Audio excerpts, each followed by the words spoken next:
Gente querida, alegria do encontro, sou Nina Veiga e estou aqui no canal Paz e Bem, a produzir conhecimento a partir de uma antroposofia da imanência, um ativismo delicado por uma estética da vida viva. E hoje a gente está no nosso programa que tem como título justamente Antroposofia da Imanência, ativismo delicado por uma estética da vida viva. E o tema dessa nossa terceira temporada é ação antroposófica no mundo. Ação antroposófica na composição Simundo. Por quê? Porque a antroposofia é uma importante metodologia para dar conta da premissa que eu vivo repetindo aqui. O mundo é comigo dentro. E a antroposofia é uma epistemologia, uma metodologia justamente para nos dar força e apoiar para essa ação concreta no mundo. E nós estamos no 5º episódio da nossa temporada, que já passou por esse índice. Nós estamos fazendo um índice. Depois, cada um desses temas e muitos outros que ficaram de fora. Por quê? Porque quando a gente age no mundo, isso se multiplica. É o que a gente chama na nossa pesquisa em artes manuais de produção. Uma coisa vai gerando outra, um efeito multiplicador de potência.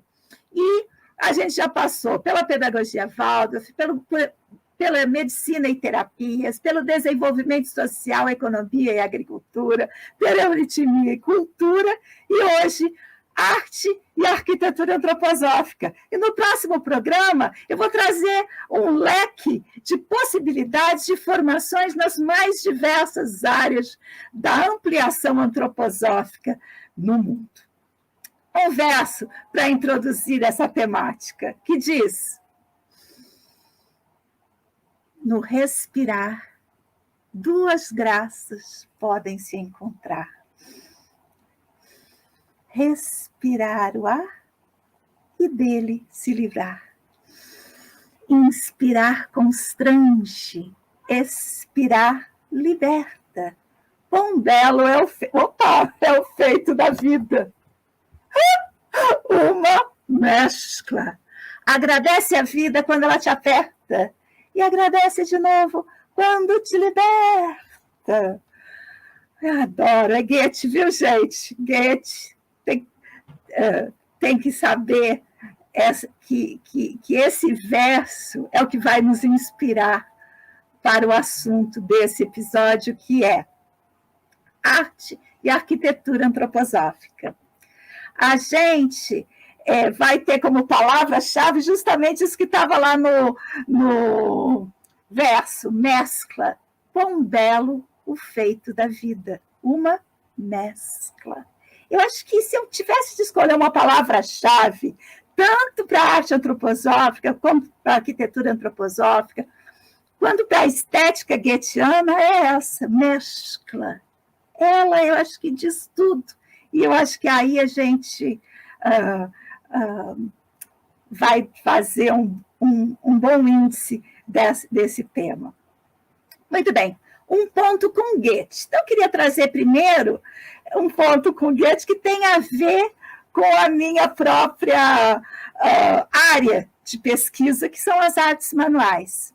Então, nessa dinâmica arte e artesanato, eu peguei um pedacinho lá de 1797 dele, que é para a gente pensar como que essa arte ela nasce da necessidade. Eu acho que isso é um ponto-chave.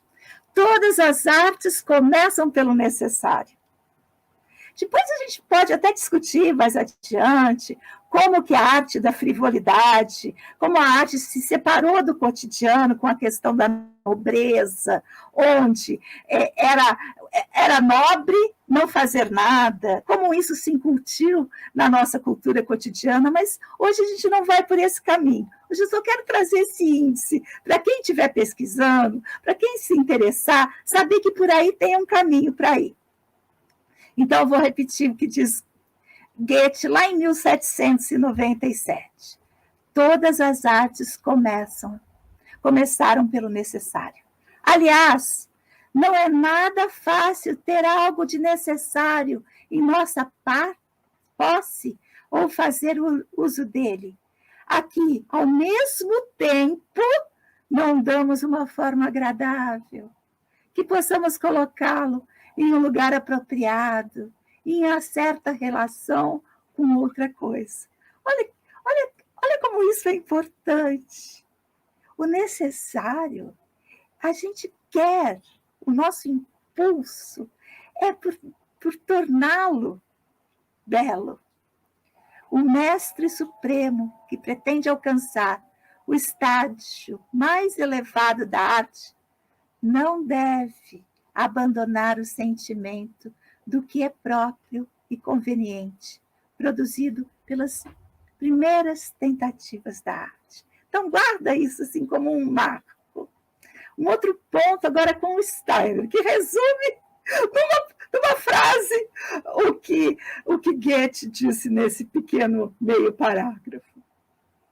Antigamente, cada trinco de porta, cada chave era expressão de algo espiritual. Então, a gente aí tem um caminho bem claro. A necessidade, ela não está de forma alguma separada da espiritualidade. E quem traz, esse é o resumo, eu estou dando aqui o spoiler, o resumo do nosso programa. Quem faz essa unidade do mundo necessário com a espiritualidade, quem é a gente? A arte, essa mescla. Muito bem. 2 âmbitos na arte antroposófica. Então, eu já apresentei esse livro para vocês no nosso programa passado. Quem não viu, pode dar uma olhadinha, né, na playlist, fazer uma pequena maratona dessa temporada. E eu vou trazer aqui, então, esse lugar que eu acho genial, que tem a ver com isso que a gente já trouxe até aqui e acrescenta um passo em direção àquele lugar que no verso de Goethe ele fala, quando te liberta, que é o devir. Diz assim, aí se encontra o que é autêntico para Goethe. Eu estou lá na página 16, tá, gente? O livro já está no nosso site, e para chegar no nosso site, você sabe, é só ir na descrição do vídeo. Aí se encontra o que é autêntico para Goethe, ou seja, transcender a natureza imediata, sem afastar-se de maneira alguma do que constitui sua essência. A ele, Goethe, diz Rudolf Steiner, é estranho o que frequentemente ele mesmo encontra em pessoas particularmente dotadas. Aí ele abre aspas. A peculiaridade de sentir uma espécie de pudor perante a vida real e recolher-se em si mesmo, criar um mundo próprio em si mesmo e, de start, conseguir o mais excelente referente ao interior. E aí ele diz, Goethe não foge da realidade a fim de realizar em si um mundo de pensamentos abstratos que nada tem em comum com ela. Com efeito, ele se aprofunda na realidade para encontrar em sua contínua transformação, em seu devir e mover, as leis ele se põe diante do indivíduo para nele contemplar o arqué. Assim surgiu em seu espírito a planta arquetípica, que eu ainda vou trazer aqui para vocês, a gente já falou dela algumas vezes. Assim, também o animal arquetípico, que nada mais são senão ideias moventes de animais e de plantas. Então, o que ele quer dizer aqui? Ele quer dizer aqui que a arte não é esse mundo interior tão somente, é esse mundo interior em contato com a realidade. Um aspecto entre Goethe e Schiller. Então, na obra, diz Rudolf Steiner, aqui na página 20, peguei um pedacinho, não vou ler direto aqui. Na obra artística, espírito e natureza, idealidade e realidade se fundem. Olha a mescla. Em nada mais consiste a tarefa da estética, senão compreender essa interpenetração. Porque a interpenetração, a mescla, ela não elimina. Ela deixa todos aparecerem em associação. Ela não transforma tudo numa coisa só. Exatamente o que isso implica. Implica no aspecto da diferença. Implica justamente nesse movimento. Eu trouxe uma imagem aqui, acho que eu vou até aumentá-la um pouquinho, que é uma imagem que ela está lá no Goetheano, sabe? Deixa eu ver se eu aumento um pouquinho mais. Olha lá, ela está lá no Goetheano, que é a sede da antroposofia no mundo.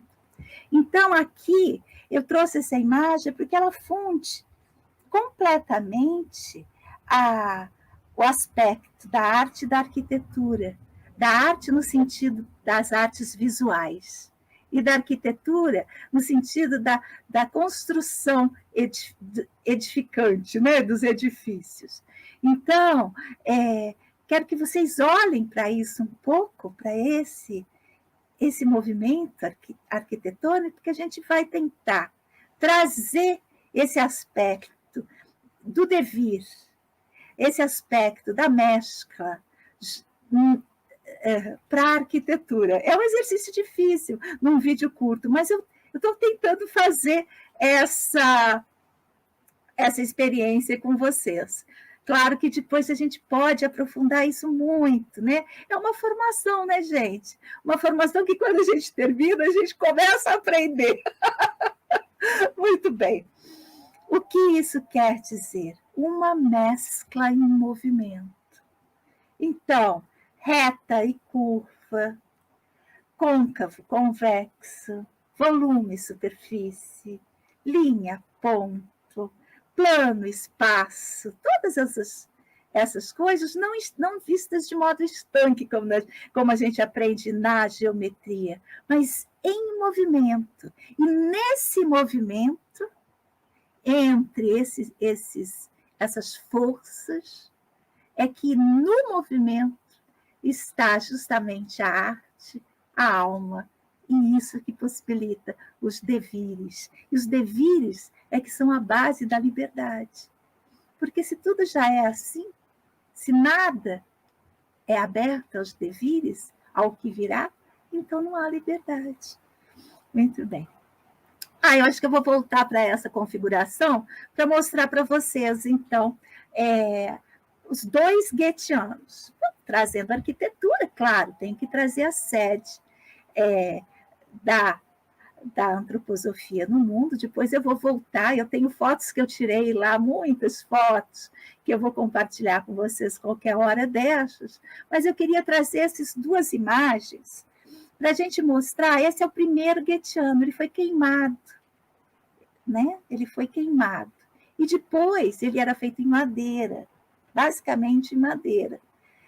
Essa parte de baixo, não, ela é de concreto. E o segundo goetheano, ele é feito de concreto.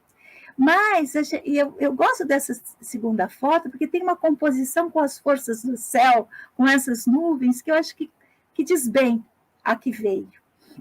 O primeiro Goetheano, ele ainda tem essa forma mais orgânica, tanto que a arquitetura antroposófica é muitas vezes chamada de arquitetura orgânica, mas tem uma diferença muito importante entre o primeiro e o segundo Goetheano, que não é só na composição do material, mas das linhas. E é isso que eu queria chamar a atenção de vocês hoje. A gente pode perceber que o segundo Goetheano tem mais linhas retas, porém essas linhas retas, que são fortes nele, elas mesclam com as linhas curvas. E isso é a imagem, digamos assim, da arquitetura antroposófica. Então, esse aqui mais de perto, o primeiro Goetheano, você vê que é bem assim orgânico, né? Bem de uma tartaruga, parece, né? E do segundo Goetheano, olha essas linhas, como que elas se colocam. E o que isso produz na alma? O que essas forças da linha e da curva, do intelecto luminoso, radiante, e da organicidade, do organismo, daquilo que você não tem acesso. Então, são essas forças de mescla. Toda arquitetura antroposófica tem isso que é reto, que é intelectual, que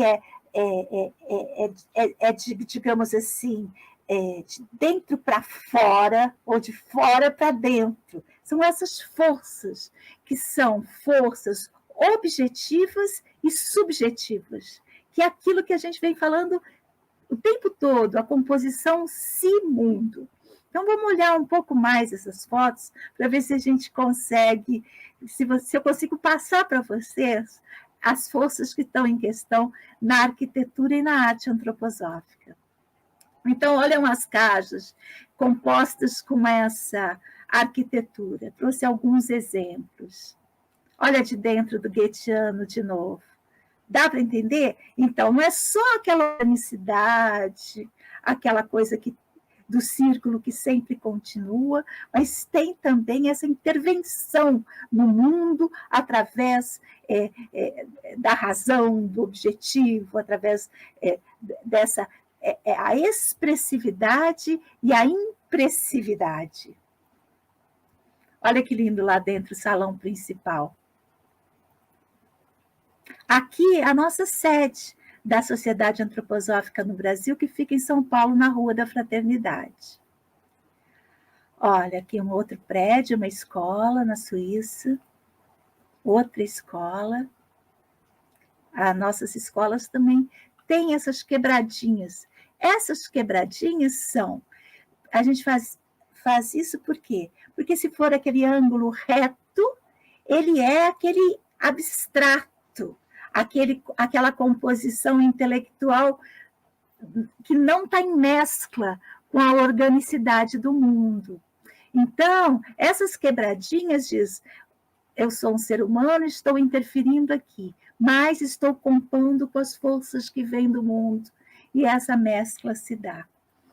Então, olha só, a redonda é essa coisa que não termina, né? Fica essa organicidade. A quadrada é essa coisa que se fecha, né? Que tem cantos, que cria arestas. E aí vem essa mescla entre as janelas. Eu trouxe as janelas que são as mais características, porque em qualquer janela a gente coloca uma quininha assim, e ela vira uma janela antroposófica. E aí estão as três. Então, pelas janelas, a gente consegue perceber bem o que é essa composição de forças, dessa mescla em movimento. É um movimento que não é totalmente orgânico, infinito, metabólico, mas também não é totalmente intelectual, finito, quadradinho, como a gente fala, né? É uma coisa que é quadrado e redondo. Dá para entender? Acho que dá, né? Vou voltar para cá assim, vamos lá. Muito bem. Então, queria trazer esse devir com Goethe. Os cientistas esqueceram-se de que a ciência nasceu da poesia e de que, no futuro, elas poderão se reencontrar num nível superior e reatar a amizade. Então, quem está no universo acadêmico, como eu, com minhas pesquisadoras associadas, né, a gente sabe o quanto que essa academia quer ser quadradinha. Como que a gente tem que lutar para essa mescla, onde esse subjetivo também esteja junto do objetivo. Muito bem. Para saber mais, eu trouxe aqui, então, claro, o Instituto Rudolf Steiner, onde tem arquitetura antroposófica, lá também tem arte, tem artigos. Trouxe a Biblioteca Virtual da Antroposofia, tem imensas matérias lá, uma galeria maravilhosa, e lógico, precisa de apoio. O Leonardo faz tudo sozinho, então, se você puder fazer uma doação lá para fortalecer esse acervo maravilhoso. Tem também o Instituto Mali. Nós vamos falar mais dele quando a gente for falar de formação, que é apoiador da arte e cultura no Brasil. Então, para a gente organizar o nosso estudo, você já sabe, ativismodelicado.arte.br. Lá você tem acesso ao acervo e à referência de todos os programas. Então, queria agradecer demais, as nossas referências estão aqui. E essa de hoje, principalmente, está já no site.